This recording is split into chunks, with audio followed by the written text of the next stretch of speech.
Oi, gente, boa noite.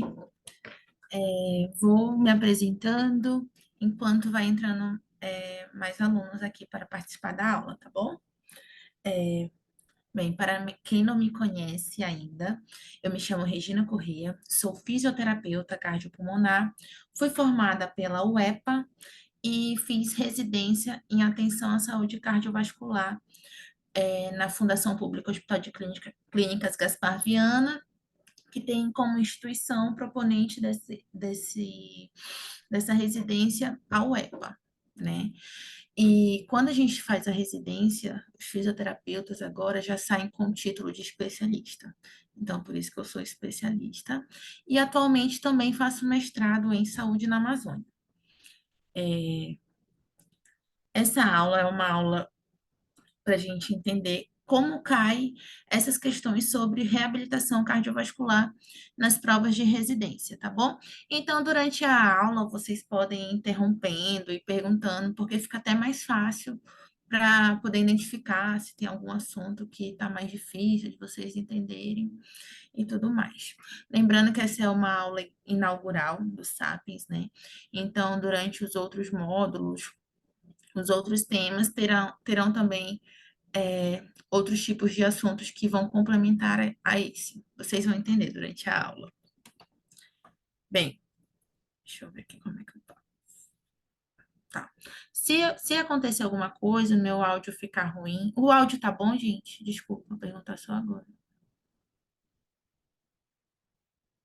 Ah, sim. Tá ótimo.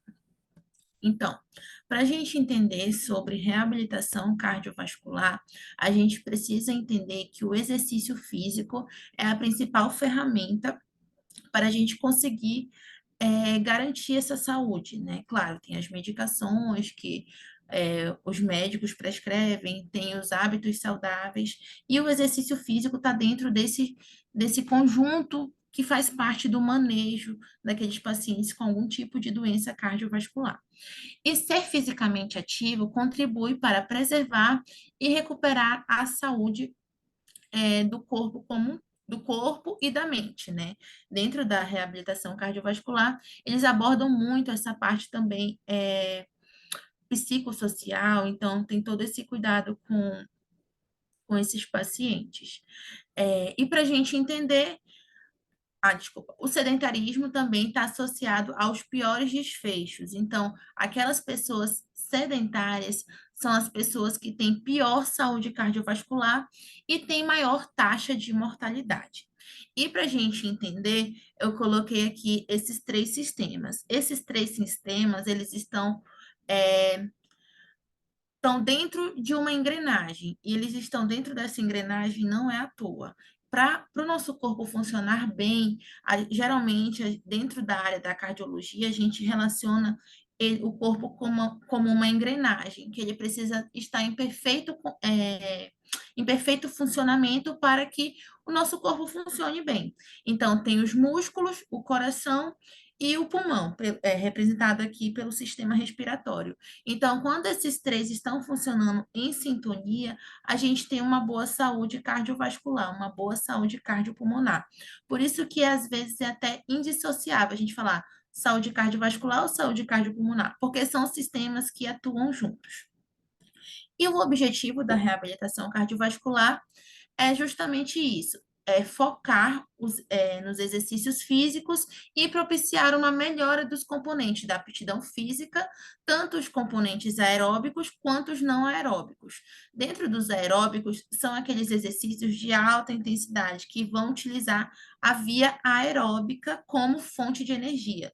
Lembrando lá das fontes de energia, que tem a via aeróbica e anaeróbica. E os exercícios anaeróbicos, que usa outra via de fonte de energia, que usa como principal fonte a glicose, são os exercícios de força, potência muscular, flexibilidade e equilíbrio, algo que exige a combinação dessas duas diferentes modalidades de treinamento também está incluída.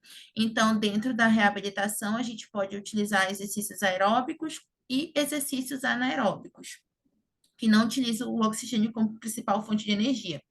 E tem condições que a gente pode pegar um exercício e mesclar com o outro. Então, dentro da reabilitação cardiovascular, a gente pode prescrever os exercícios dessa forma. Deixa eu só subir aqui para ficar melhor.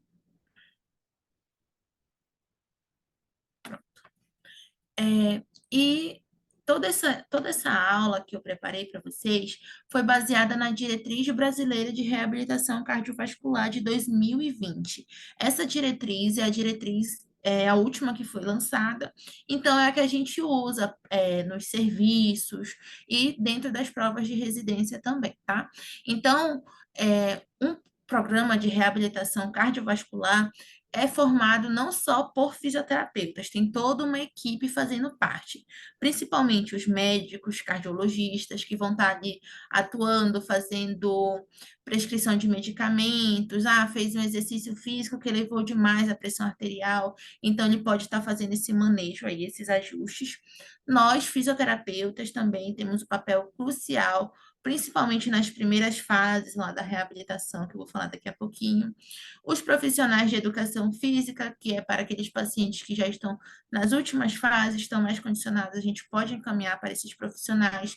O profissional de enfermagem também, que tem todos os cuidados que ele faz, psicólogo, todas as profissões que vocês imaginarem, pode ter um pouquinho de atuação aqui dentro da reabilitação cardiovascular.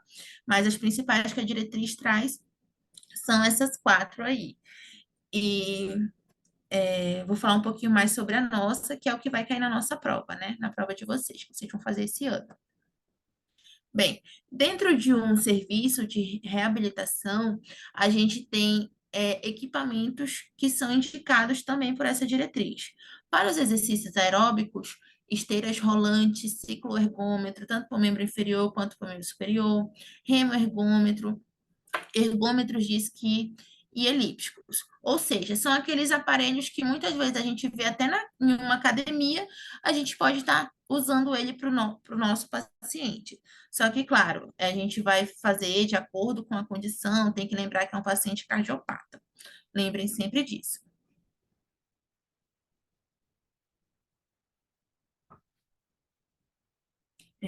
Tá travando aí, gente? Vou abrir aqui o chat agora. Se estiver travando, vocês falem que eu tento ajustar. Vou continuando enquanto vocês vão respondendo. Tem os exercícios de fortalecimento muscular. Dentro desses exercícios, é muito importante que os pacientes façam. Eu já vi questões, falando que os exercícios resistidos são contraindicados para pacientes cardiopatas. Não, pelo contrário. Você só precisa saber como prescrever, mas para a prova de residência vocês precisam saber disso, que o fortalecimento muscular também está incluído dentro da reabilitação cardiovascular. Então, você pode utilizar o peso corporal, pesos livres, halter, caneleira com diferentes pesos, aparelhos específicos, que são aqueles aparelhos da musculação, que estão ligados a cabos e polias, como, por exemplo, uma cadeira extensora, uma mesa flexora, aqueles aparelhos de academia mesmo. Então, eles também podem ser utilizados, só que aí vocês vão fazer as adaptações necessárias. E tem outras modalidades de exercício que a gente também pode estar fazendo. O treinamento isométrico manual, que é aquele exercício que você vai lá com a sua mão, você pede para o paciente contrair, contrair, tentar fazer uma força contra a resistência da sua mão.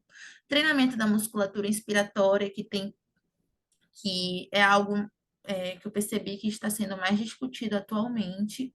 Então, pode ser que cobrem alguma coisinha de vocês em relação ao treinamento muscular inspiratório, que é o TMI. E os exercícios para aprimorar o equilíbrio e a flexibilidade, principalmente de pacientes idosos.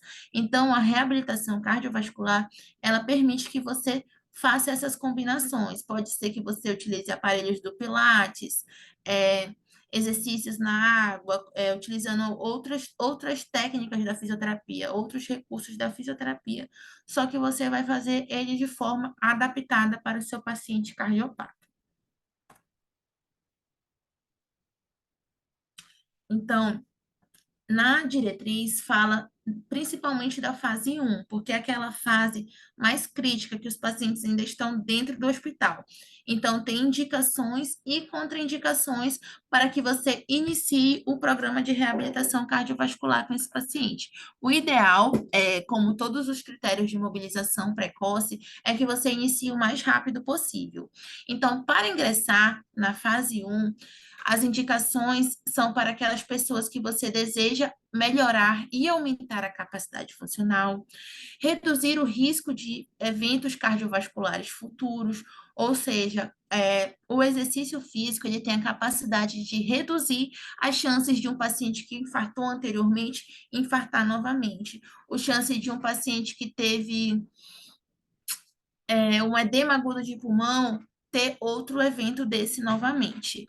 Controle de fatores de risco cardiovascular. Então, aqui a gente consegue, com exercício físico, controlar a hipertensão, controlar os níveis de glicemia no sangue. Então, é importante a gente estar também atuando nesse fator. Melhora da qualidade de vida, né? Como você já sabe, o exercício físico, ele tem essa melhora justamente porque ele vai melhorar a capacidade funcional de um paciente. Imagine um paciente que tem dispneia, ele tem dificuldade para respirar. Vai chegar um momento da vida dele que a dispneia vai atrapalhar ele de fazer suas atividades. Então, a gente, com o exercício físico, você prescrevendo treinamento muscular, dos músculos periféricos, dos músculos respiratórios, você melhora a qualidade de vida desse paciente, então ele vai conseguir viver melhor. Suporte psicossocial, porque são pessoas que se limitam mesmo, eles veem essa dispneia, essa fadiga como um fator limitante na vida deles. Então, você melhorando isso, você também fornece um melhor suporte psicossocial, atuando juntamente com os outros membros da equipe, obviamente. E as contraindicações para você fazer a reabilitação na fase um lá no ambiente hospitalar seria instabilidade hemodinâmica, então aquele paciente que está com uma pressão baixa, está com uma PAM menor que 60 milímetros de mercúrio, arritmias não controladas, é, essa contraindicação é uma contraindicação óbvia, né? Porque se não está controlado, como é que eu vou mexer naquele paciente? Como é que eu vou fazer o exercício físico com ele? Mas tem arritmias controladas, que são arritmias mais crônicas, arritmias como uma fibrilação atrial. A depender do grau, a depender do momento, a gente pode mobilizar, tá? Então, por isso que aqui está só arritmias não controladas. Infarto agudo do miocárdio recente, eu botei até esses asterísticos aí, porque recente não vamos nos prender tanto ao tempo, tá? Porque hoje em dia já tem se tornado uma realidade ter um fisioterapeuta na emergência cardiovascular. Então, o infarto agudo do miocárdio, ele só se torna uma contraindicação quando o manejo terapêutico ainda não foi feito. Dentro do infarto, a gente tem três principais formas de tratar. Tem por meio do cateterismo, né? Lá com o cateterismo cardíaco, você faz o implante do stent para abrir a artéria, então vira uma angioplastia. Tem alguns casos que tem muitas artérias obstruídas, o paciente precisa passar por uma cirurgia chamada cirurgia de revascularização do miocárdio, e tem aqueles pacientes que conseguem controlar com medicações, então fica um tratamento clínico, tá bom? Por isso que eu coloquei infarto agudo do miocárdio recente. Mas quando você controla, por exemplo, o paciente infartou hoje, chegou lá na emergência, em 30 minutos a equipe já conseguiu colocar o stent, então já resolveu. Aquela área do coração dele que estava com uma isquemia já não está mais, então já está perfundindo lá de novo, porque colocou o stent e abriu a artéria. Então você espera 24 horas e pode sim ingressar esse paciente na fase um da reabilitação cardiovascular. Espera 24 horas porque essas primeiras 24 horas após a angioplastia é o período que o corpo tem para se adaptar. Então, pode ser. E também tem umas medicações que eles fazem, né? Então, essas 24 horas é o que é mais seguro para que você comece a mobilizar esse paciente, comece a reabilitação cardiovascular com ele. Angina instável, porque essa angina você não consegue. No caso, o exercício físico, ele aumenta a demanda de metabólica do corpo inteiro. Então, se o paciente está com uma angina que é instável, a demanda metabólica do corpo dele está focada só ali no coração. Se eu pego e começo a fazer exercício físico com esse paciente, vai aumentar a demanda do corpo inteiro. Então, vai prejudicar a oxigenação ali do coração e com o exercício físico pode ser que você até aumente a área de necrose desse coração. Estenose aórtica grave, justamente pensando na patologia da doença, né? Na estenose aórtica, você tem uma redução do fluxo sanguíneo para o corpo. Então, esses pacientes ficam cansados com mais facilidade. E chega um momento que está tão grave que o mínimo de esforço que você fizer é melhor para o paciente. Então, fica difícil, né, fazer a reabilitação nesse indivíduo. Embolia pulmonar aguda, justamente por conta dos prejuízos que esses trombos trazem para o pulmão. Geralmente, esse paciente também tem uma oxigenação baixa, então os riscos superam os benefícios. Então a gente iria fazer mais mal para o paciente do que bem, né? E outras condições médicas que impeçam a participação segura do paciente. Então, é importante que você conheça esses critérios de indicação e contraindicação para saber o que está mais. Se você colocar ali na reabilitação, vai fazer bem ou vai prejudicar o seu paciente. Tudo bem até aqui, gente? Deixa eu abrir aqui o chat. Deixa eu ver aqui. Belezinha. Então, quem são esses pacientes que vão ser incluídos, né, dentro de um programa de reabilitação cardiovascular? Antigamente, as pessoas só usavam essa nomenclatura, reabilitação cardiovascular, só para os pacientes que sofreram com um infarto agudo do miocárdio ou que passaram por uma cirurgia cardíaca chamada revascularização do miocárdio. Só que foram observando que outras pessoas também mereciam participar, tendo em vista as melhoras funcionais, as melhoras clínicas, então foi denominado reabilitação cardiopulmonar e metabólica. Então foram incluídos outros perfis de pacientes. Os pacientes pós-intervenção, intervenções coronarianas percutâneas, que seria o cateterismo cardíaco, pós-operatório de cirurgias valvares, cirurgias para correção de cardiopatia congênita, pós-transplante cardíaco, TX cardíaco, né?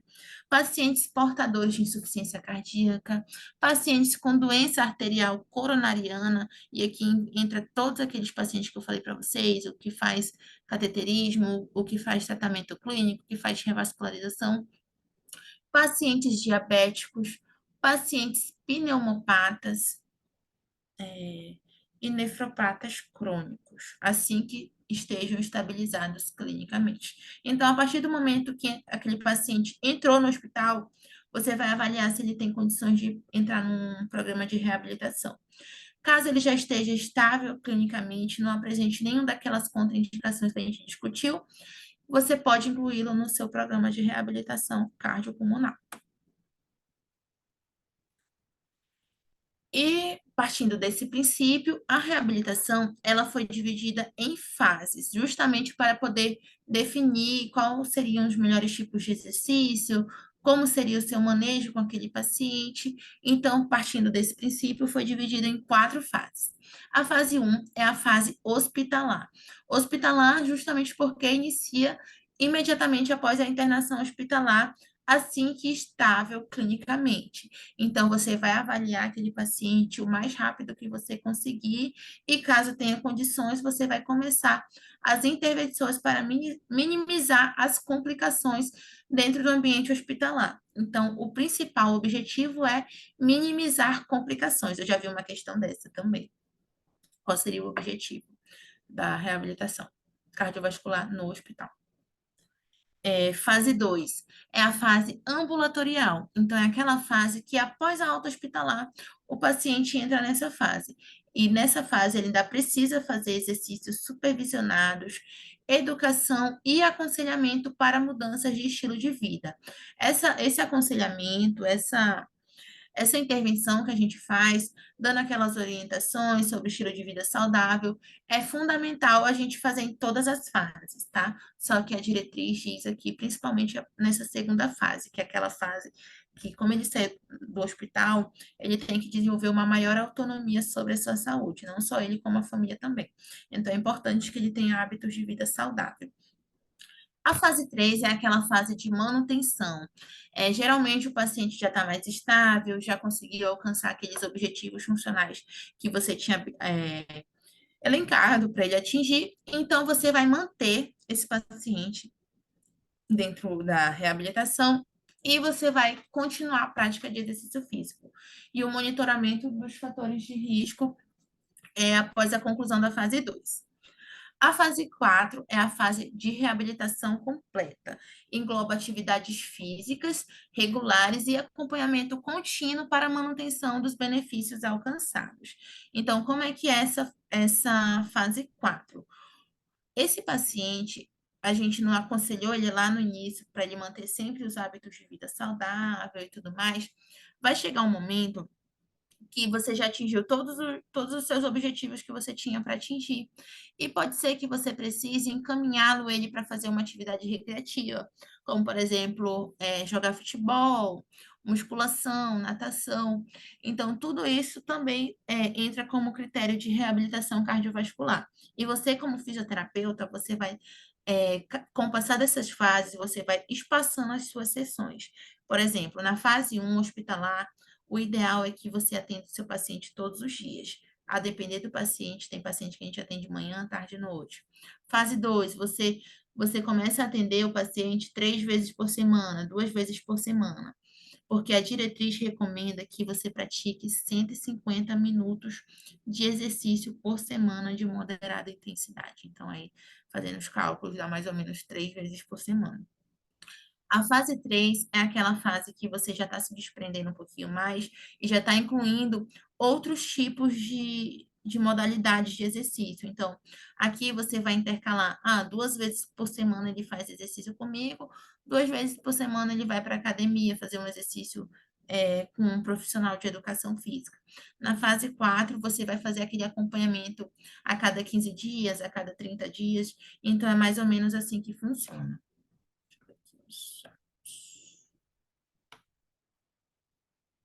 Teria tempo e meses para a fase 2 e 3? Sim, geralmente a fase 2, a fase 1 ela vai durar o tempo que for necessário, vai ser o tempo que o paciente ficar no hospital mesmo. A fase 2 inicia logo após a alta hospitalar e fica por cerca de 2 a 3 meses, mas pode acontecer que você precise prolongar. A fase 3 vai ficar ali do terceiro ao sexto mês. Do terceiro ao sexto mês, você vai tentar fechar aquelas fases iniciais. E na quarta fase, que é a última, você pega do sexto mês o resto da vida desse paciente. Então, a sua meta é que ele se mantenha fazendo exercício físico para sempre. Claro que não vai ser o tempo todo com um fisioterapeuta. Você vai encaminhar ele para fazer natação, para fazer futebol, para fazer alguma atividade recreativa que ele goste. Por que que eu falei que depende? Por exemplo, imaginem que tem um paciente de vocês que vocês atenderam um paciente pós-infarto agudo do miocárdio. Chegou lá, você fez a fase 2 bonitinho, ele parou de ficar cansado aos médios esforços, ele já está conseguindo andar uma distância um pouquinho maior, foi para a fase 3. Chegou na fase 3, aconteceu alguma outra coisa que fugiu do seu controle, sei lá, pode ter acontecido um pico de estresse, pode ter acontecido alguma outra coisa que fez com que ele enfrentasse um novo evento cardíaco. Então, esse paciente infartou de novo e ele volta lá para a fase 1. Então, essas fases, elas variam, tá? Então, é sempre é bom a gente estar sempre ciente disso, mas o que a literatura recomenda é isso. Fase 1, o tempo que durar a internação hospitalar. Fase 2, até 3 meses, mais ou menos, pós-alta hospitalar. Fase 3 de 3 a 6 meses. E fase 4 de 6 meses para o resto da vida. Então, tem alguma dúvida, gente, sobre as fases?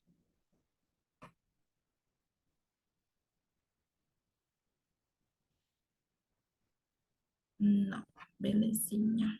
Tá. Bora lá. Como é que a gente estratifica o risco cardiovascular? A gente também pode estratificar esse risco, não é algo puramente médico, basta a gente entender. Eu trouxe isso bem resumido, porque é só o que vocês precisam saber para a prova de residência, tá? E aí, se tiver alguma coisa que vocês queiram saber um pouquinho a mais, podem perguntar também. Bem, a avaliação do risco cardiovascular é um passo fundamental para você identificar e manejar o seu paciente com doenças cardiovasculares. Muitas vezes esses pacientes têm vários fatores de risco, então é importante que você conheça muito bem como estratificar. E essa estratificação permite uma abordagem mais personalizada e eficaz nas suas condutas como fisioterapeuta. E eficaz com esses pacientes com doenças cardiovasculares, ajudando a direcionar as intervenções preventivas e terapêuticas de maneira mais precisa. Então, com essa estratificação, você vai saber, poxa, esse paciente é um paciente de alto risco cardiovascular, intermediário risco intermediário risco cardiovascular ou alto risco cardiovascular. Então, ou baixo, perdão. Então, você vai saber direcionar melhor as suas condutas até onde você pode progredir, até onde você tem que ter um pouquinho mais de cautela. E aí, essa é a estratificação que vem na diretriz para vocês verem. Quem quiser, eu posso estar enviando a diretriz depois. E ela divide em alto, intermediário e baixo risco cardiovascular. E aqui ele traz essa tabela que associa o risco clínico com alguns fatores, como, por exemplo, a capacidade física. A capacidade física a gente pode dividir em METs ou pelo VO2. Isso está associado à capacidade, por exemplo, de algumas atividades. Lá se vocês forem ver mais detalhadamente, vocês vão perceber que lá tem os valores de quantos METs o paciente gasta para subir uma escada, dois lances de escada, por exemplo. Então, quanto menor o MET, mais alto o risco cardiovascular desse paciente. Então, mais energia ele vai precisar gastar para realizar uma atividade mais simples. Então, isso significa que ele tem um risco cardiovascular mais alto. A sintomatologia. Quanto mais sintomas esse paciente tiver, mais alto é o risco cardiovascular dele. Então, se é um paciente que tem angina, que tem dor no peito, com frequência, é um paciente que fica cansado aos médios e baixos esforços, então ele tem um risco cardiovascular mais alto. E a necessidade de supervisão dos exercícios, era isso que eu estava falando com vocês, sobre o nosso trabalho, né? Se é um paciente que você vai precisar acompanhá-lo diariamente, 4 vezes por semana, 3 vezes por semana, você também pode estar monitorando esse paciente. Então, quem são os pacientes que estão dentro de um risco baixo, né? Então, eles têm baixo risco cardiovascular. Geralmente, eles apresentam poucos ou nenhum fator de risco cardiovascular significativo e têm uma probabilidade reduzida de desenvolver doenças cardiovasculares. E esses grupos, quem é que faz parte desses grupos? São os pacientes que têm ausência dos fatores de risco tradicionais, como hipertensão, tabagismo, diabetes, dislipidemia, e tem ausência de história prévia de doenças cardiovasculares, é aquele paciente que nunca infartou, não tem histórico de pressão alta, de diabetes, nada disso.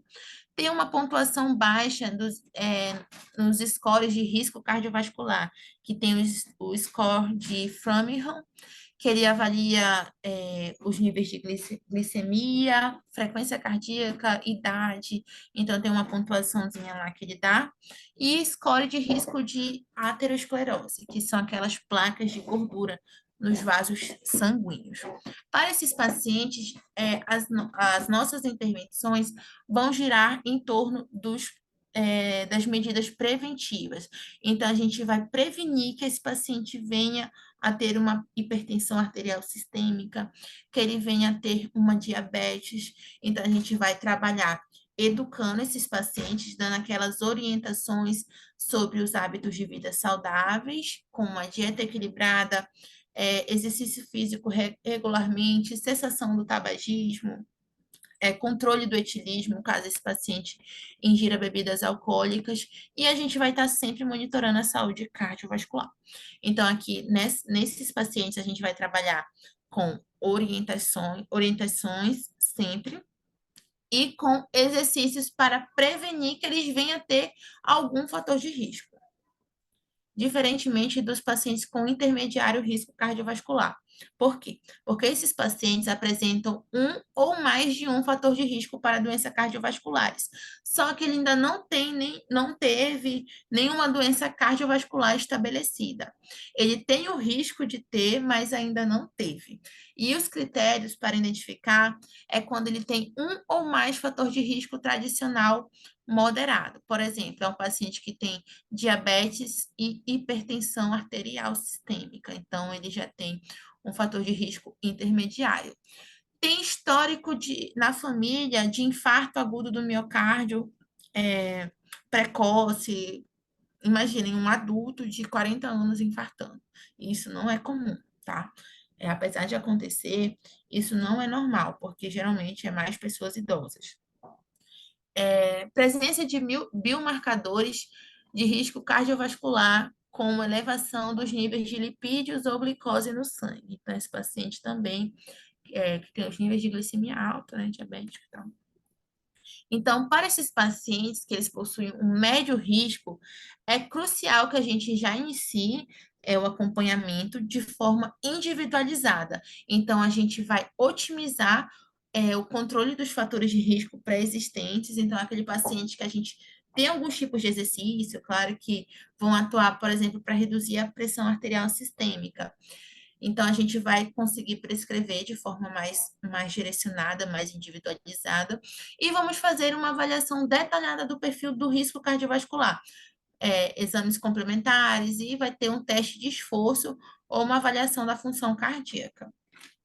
Aqui a gente trabalha prevenção secundária, a gente quer minimizar os efeitos daqueles fatores de risco que já estão estabelecidos. Então, o que que um paciente hipertenso pode vir a ter? Ele tem mais risco de ter um AVC, ele tem mais risco de ter um IAM, tem mais risco de infartar, mais ou menos assim.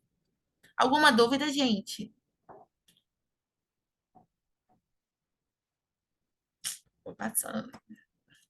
E os pacientes de alto risco cardiovascular são aqueles pacientes que a gente precisa estar monitorando de forma mais rigorosa. Então, a gente vai ter fatores de risco e evidências claras de doenças cardiovasculares estabelecidas. Por exemplo, vai ter hipertensão, diabetes e vai ter um histórico já de ter infartado, de ter sofrido um AVC, ter passado por uma revascularização do miocárdio, presença de doenças cardiovasculares crônicas, como insuficiência cardíaca, doença arterial periférica, e esses pacientes são pacientes de alto risco. Então, a gente também vai trabalhar na prevenção secundária, que é prevenir, né, os efeitos já desses fatores de risco que estão estabelecidos na saúde desse indivíduo, e vamos manejar de forma mais rigorosa, de forma mais agressiva, e vai ser um modo complementar ao tratamento médico convencional. Então, vai ter os medicamentos, reabilitação cardiovascular e, caso necessário, vai passar por intervenções mais invasivas, como cirurgias, cateterismo cardíaco. Tudo bem, gente, sobre a estratificação do risco?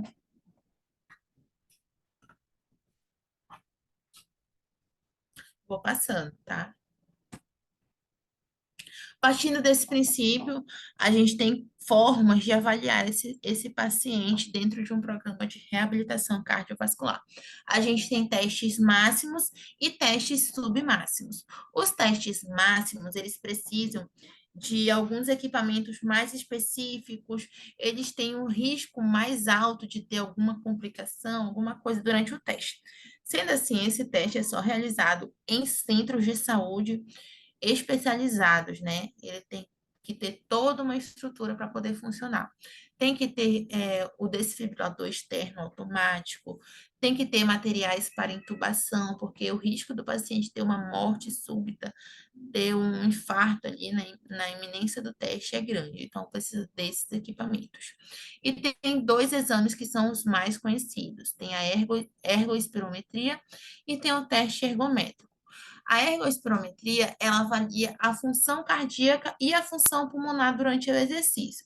Ela nada mais é do que a combinação do teste ergométrico associado com uma espirometria. E o paciente vai realizar a atividade física gradualmente de forma crescente. Então, ele vai ser posicionado em uma esteira ou então em um ciclo ergômetro e vai fazer vai receber os comandos, né, do médico. Então vamos lá, você vai começar caminhando. E caso ele tenha condições, né, ele vai chegar até mesmo correr, porque o objetivo é chegar no consumo máximo de oxigênio. A gente vai ver a frequência cardíaca máxima daquele paciente durante uma atividade intensa. Então ele vai começar de forma gradativa e vai chegar até o seu esforço máximo, até a sua fadiga máxima. Então, imagine um paciente cardiopata realizando um teste como esse. As chances de ter algum evento cardíaco, algo mais sério, é grande. Então, por isso que a gente precisa desse suporte básico de vida um pouquinho maior. Então, é monitorado durante o teste o tempo todo a frequência cardíaca, pressão arterial, consumo de oxigênio, a ventilação pulmonar, né, por conta lá dos gráficos que geram, e o eletrocardiograma. Então, o que basicamente vocês precisam saber sobre isso? A ergospirometria é uma junção do teste ergométrico convencional associado com uma espirometria. E o teste ergométrico convencional, o que é? Esse teste é também conhecido como teste de esforço ou teste da esteira, e é um procedimento de diagnóstico que é muito utilizado para avaliar a função cardiovascular e ajudar a detectar doenças cardíacas. E durante o teste, como eu expliquei, né, anteriormente, o paciente é submetido a um esforço que ele vai aumentando gradativamente. Pode ser feito na esteira ergométrica ou na bicicleta ergométrica. E o que que é observado? A resposta cardiovascular. Então, como é que a gente vai saber a resposta cardiovascular? Durante o teste, ele é conectado a um software que vai gerar alguns gráficos lá. E dentro desse gráfico tem um gráfico de VO2, que é muito importante para a gente, como fisioterapeuta, tá? E vai ser monitorado o eletrocardiograma, a frequência cardíaca, pressão arterial e sintomas relatados. Pode ser que durante o teste o paciente tenha, sei lá, tenha uma dor no peito. E aí, poxa, o que aconteceu aqui durante essa dor no peito? A gente vai lá, observa o eletro. Ah, tem um sinal de isquemia, então a gente vai avaliando dessa forma.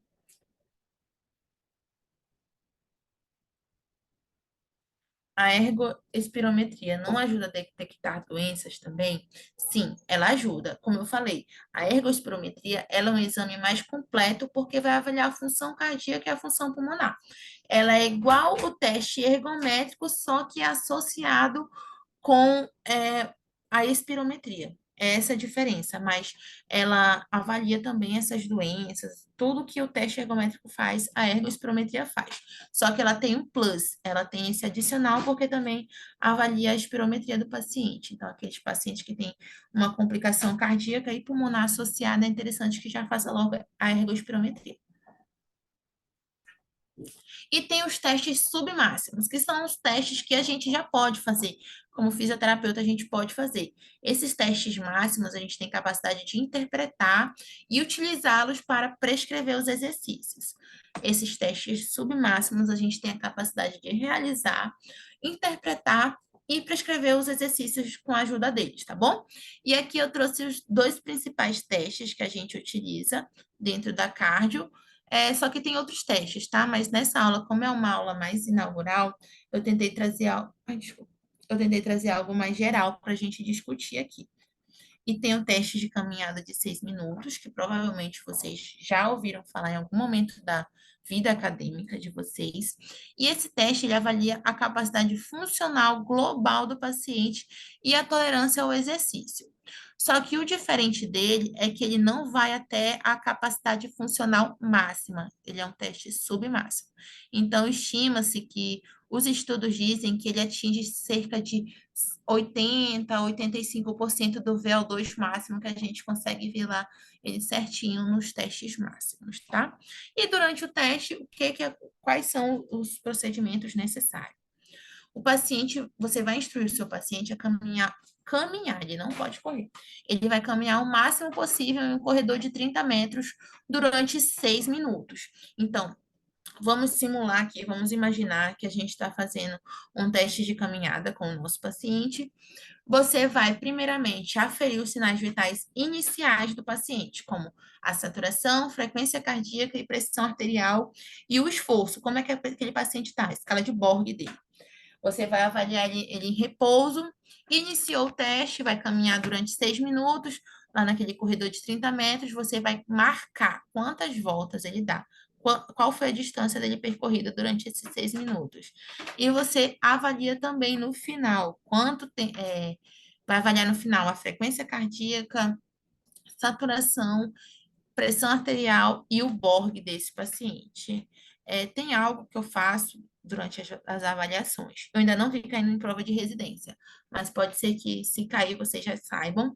É que, durante o teste, a gente consegue monitorar em tempo real esses parâmetros, principalmente a saturação e a frequência cardíaca com o oxímetro. Então, durante o teste, a gente consegue também estar monitorando o paciente.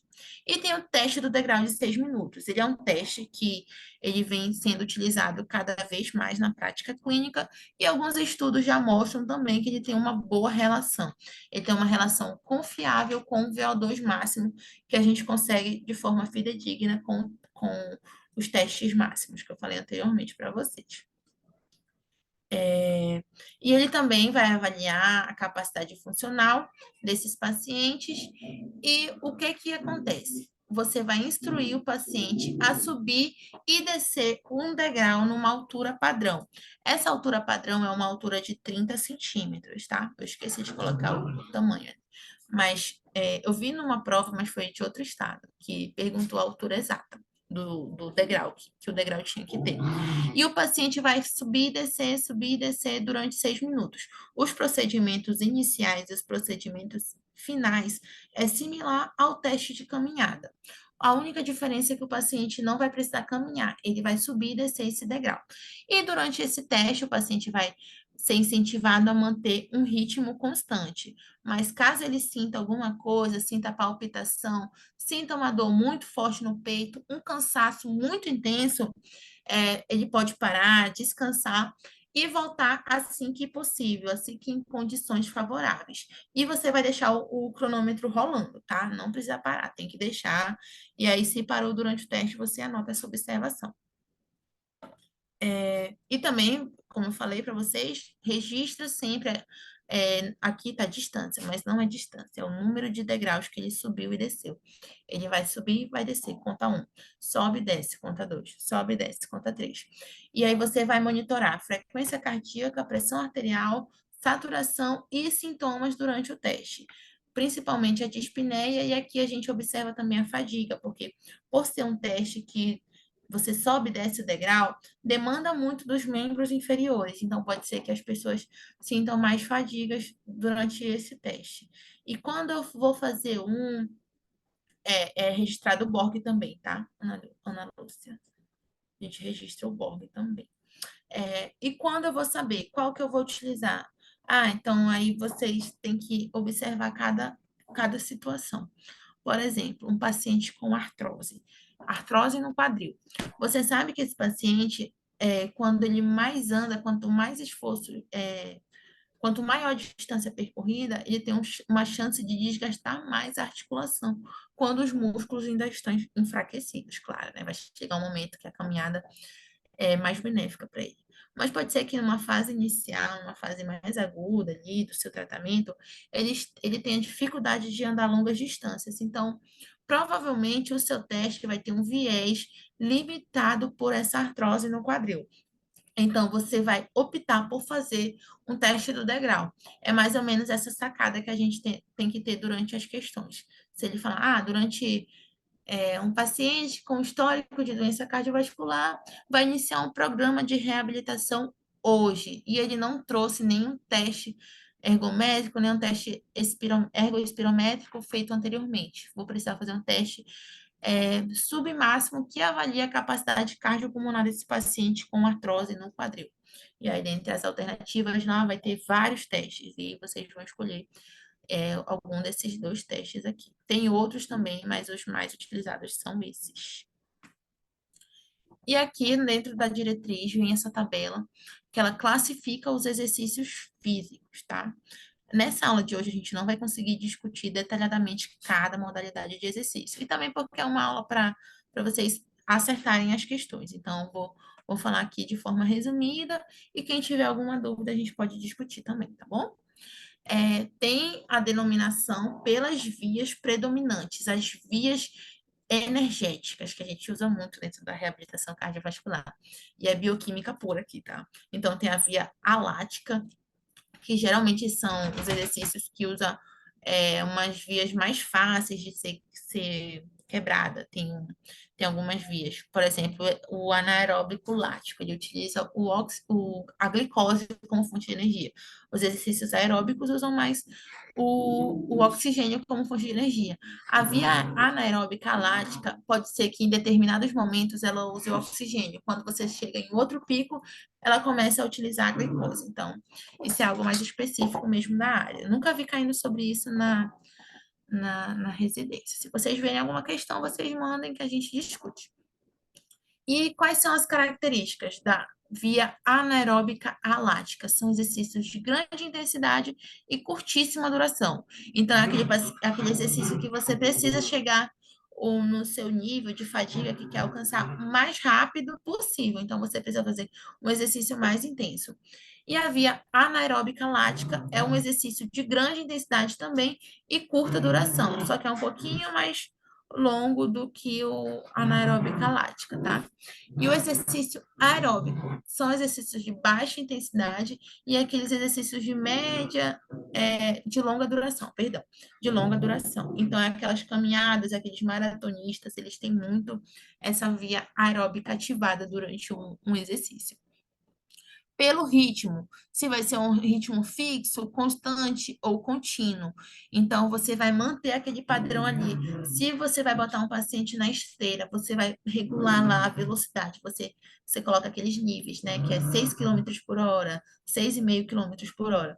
Suponhamos que você vai deixar o paciente 10 minutos em 5 quilômetros por hora. Então, você vai manter aquele incentivo, aquele ritmo o tempo todo durante o exercício. Tem a forma variável, intermitente e intervalada.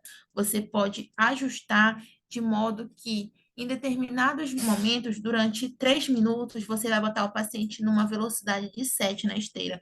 E durante 1 minuto, você vai botar o paciente na velocidade 5. Ou você vai deixar o paciente em repouso. Então, tem várias formas da gente combinar isso daí pela intensidade relativa. Aqui a gente consegue controlar ela pelo Borg, tá? A intensidade a gente consegue pegar a escala de Borg, apresenta ela para o paciente tem que estar bem familiarizado com ela, e aí a gente pode classificar. A gente pode classificar em intensidade leve, média e pesada. Baixa, média e alta, leve, moderada e pesada. Então, o que é um exercício de baixa intensidade. É aquele exercício que o paciente faz, fica com uma respiração ok, uma respiração mais tranquila e pouco ofegante. Geralmente o Borg vai estar no valor de 4 ou menos. O exercício de média ou moderada intensidade, a respiração começa a acelerar um pouquinho, o paciente fica um pouco mais ofegante, só que está mais controlado, ele consegue falar uma frase. O Borg ele está entre 4 a 7, tá? Então é um Borg ali moderado, já indo para uma intensidade um pouquinho maior.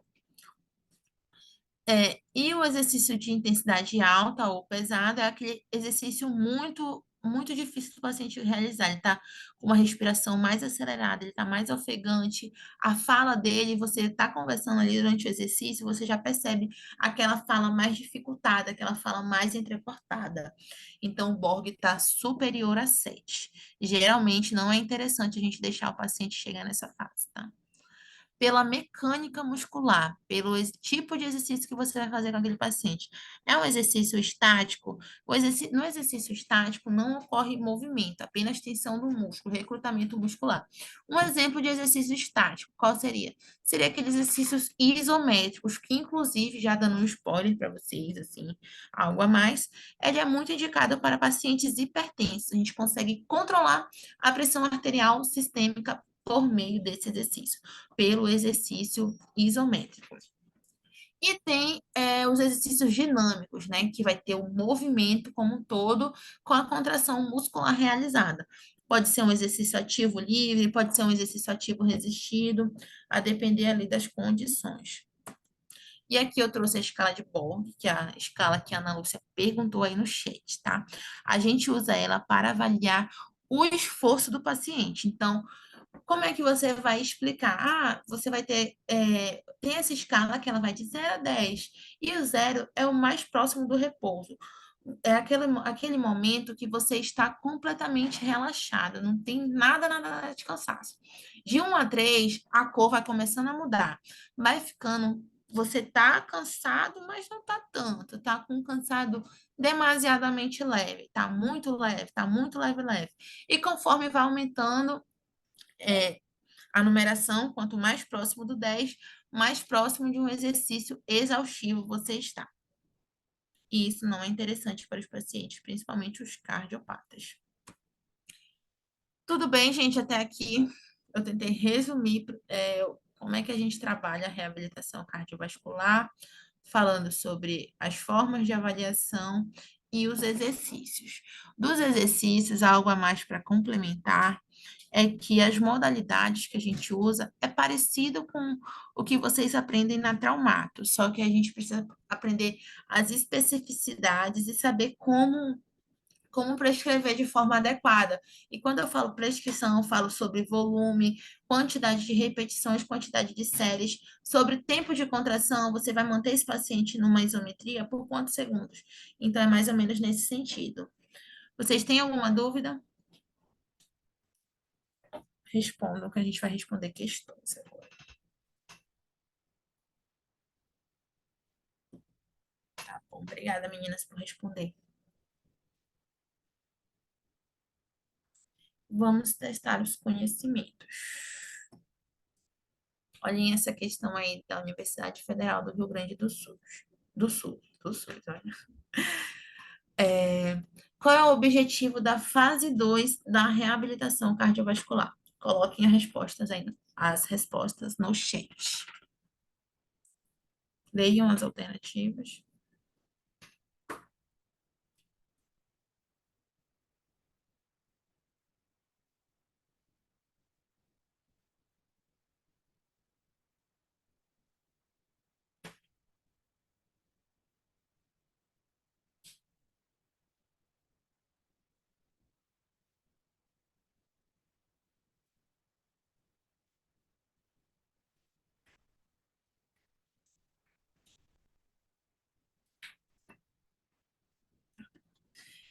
Gente, já responderam. Vamos ver. Qual é o objetivo da fase 2 da reabilitação cardiovascular? Vocês disseram que era C, bora ver. Exatamente isso. É realizar exercícios supervisionados para melhorar a capacidade funcional. Por que não é a letra A? Porque você, dentro da reabilitação, você não vai só monitorar a pressão, você vai monitorar a pressão e vai prescrever exercícios para que eles melhorem a capacidade funcional. Você não vai só avaliar capacidade, como diz na letra B, né? Você vai prescrever. Você irá prescrever medicações para controle do colesterol? Não, a gente não prescreve. E nenhuma das alternativas anteriores está correta? Não. A letra C está correta. Muito bem, meninas. Vamos lá, essa aqui é da UFPA, caiu na prova de paciente crítico de 2021.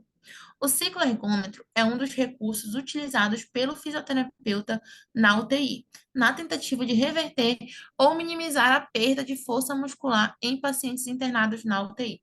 É correto afirmar que o cicloergômetro tem como benefício, essa daí envolve os recursos, né, que precisam ter dentro de um centro de reabilitação cardiopulmonar. Qual é a alternativa que vocês acham que é?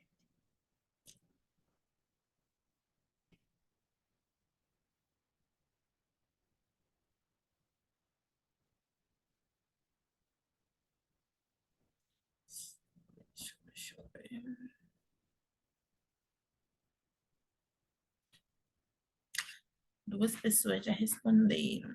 Ana Lúcia acha que é letra B. Emanuele, letra B.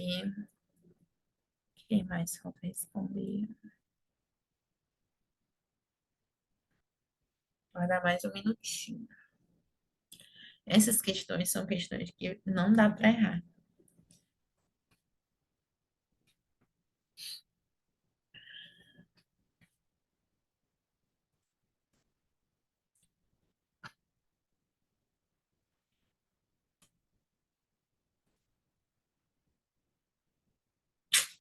certo? Bora ver aqui qual é a alternativa. Isso aí, meninas, vocês acertaram. É letra B, melhora do condicionamento cardiorrespiratório. Porque não é letra A. Diminuição da força muscular periférica, não, pelo contrário. Ele aumenta a força muscular dos membros inferiores. Aumento da força muscular diafragmática. Não, gente, ele consegue melhorar o funcionamento do pulmão pelos efeitos, mas o efeito principal dele lá é nos membros inferiores. Diminuição do tempo de reabilitação, não. Treino de equilíbrio unipodal e bipodal, não, porque eles fazem sentado, então nem trabalha isso. Vamos lá. Essa daqui é da Unifesp, da Universidade Federal de São Paulo. Coloquem aí a alternativa que vocês acham que é. A pergunta é: quais são os principais objetivos da reabilitação cardiovascular em pacientes pós-infarto agudo do miocárdio?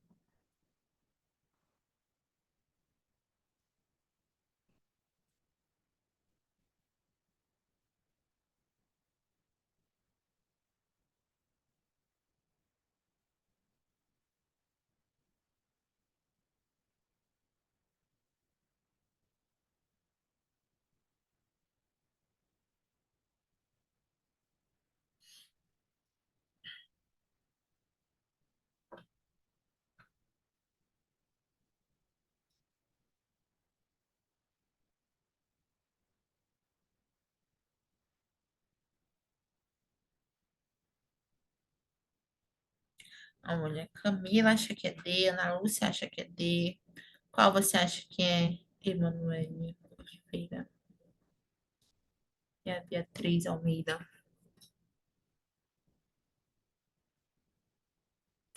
E a Natália?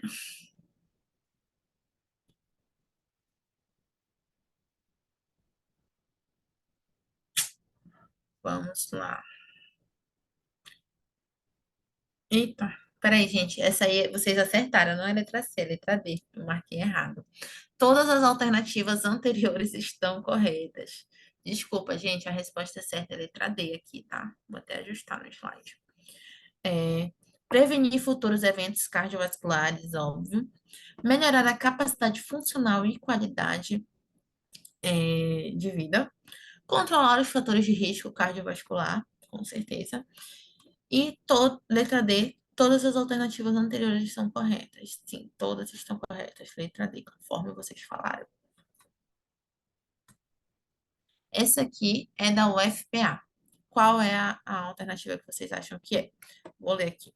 A atividade física regular em pacientes com fibrose cística melhora a qualidade de vida e aspectos psicológicos, aumentando a autoestima e confiança. Outras vantagens do treinamento físico em pacientes com fibrose cística são: qual é a alternativa que vocês acham que é?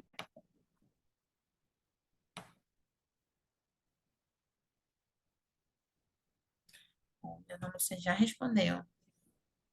Meu orgulho. Emanuele também. Vamos lá. Cadê a Beatriz e a Camila? E a Natália? Beatriz, Camila. Cadê a Natália?